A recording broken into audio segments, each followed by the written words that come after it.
Okay, so here is my latest creation, which is basically a clock using an IV18 tube. It's a Russian tube, which was designed in the 80s, 70s, 80s.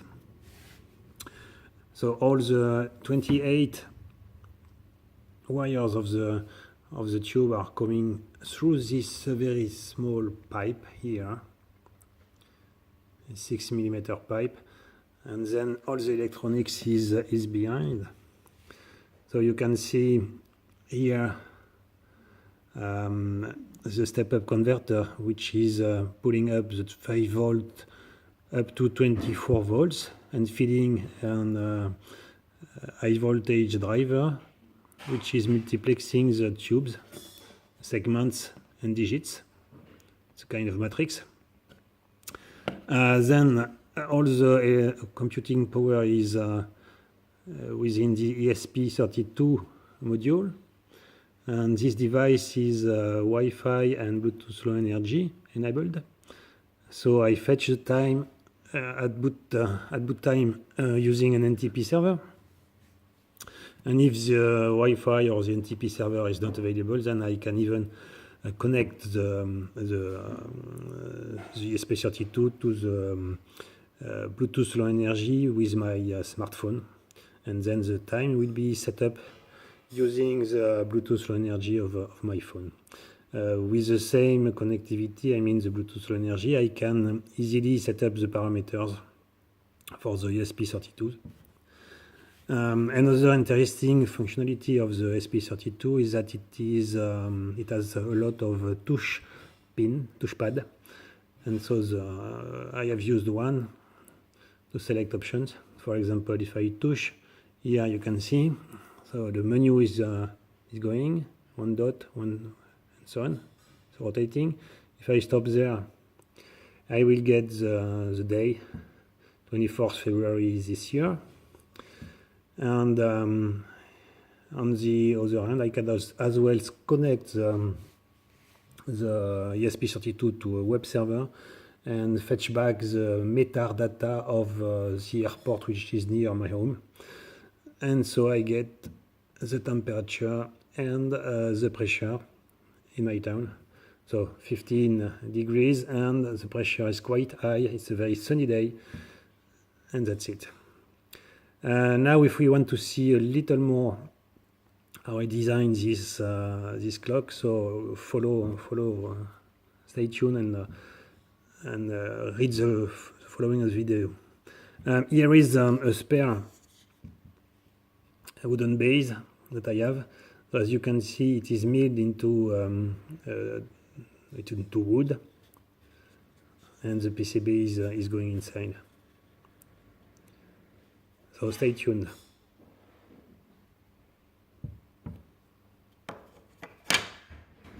Okay, so here is schematics of the clock. Here is the tube, so the IV18 tube, 8 digits plus 1, which is a little special. To drive this tube, you have to select. You have to select the digit one by one, so it's a multiplex which is done by the ESP32. And you select the digit, and you select the segments you want to lead for this digit. So it's quite easy. Driving this tube needs a quite high voltage supply, which is provided by a step-up converter. This step-up converter is feeding the MAX 6921 chip. You can use as well a microchip HV5812, but this one needs a TTL logic level, which is 5 volt. This one, the MAX 6921, can be driven directly by a 3.3 volt microcontroller such as ESP32. The power supply can be cut. with ESP32 using this MOSFET switch. This is allowing the possibility to shut down the tube whenever no activity is detected. And I have the possibility as well to add a radar, a small radar here, which can detect if any people is looking at the clock or not. So this is useful to save the lifetime of the tube, which is supposed to be 30,000 hours. Not as well as there is a filament into the tube.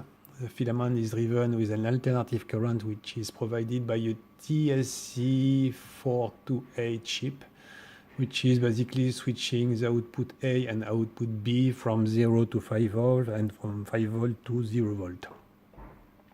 To do this, the chip is driven by the filament wire coming from the ESP32. So the ESP32, to summarize, is just providing the clock to the filament, and then is feeding the MAX6921 with a multiplexing sequence in order to display all the digits.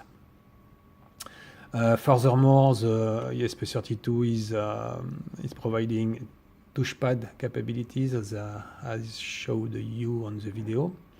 So this is activated on one pin. And I have also the possibility to add a light resistor in order to measure the light. And then this is done with ADC of the ESP32. And I can dim the tube using the blanking wire of the MAX6921. Okay, so this was for the electronics. Then this electronics is printed on this PCB. On the PCB, I have is a 10 by 10 centimeter PCB on which I have three pieces of the 3 clocks. I have added on the PCB layout the tube pinout, so I can cut this PCB in order to make this.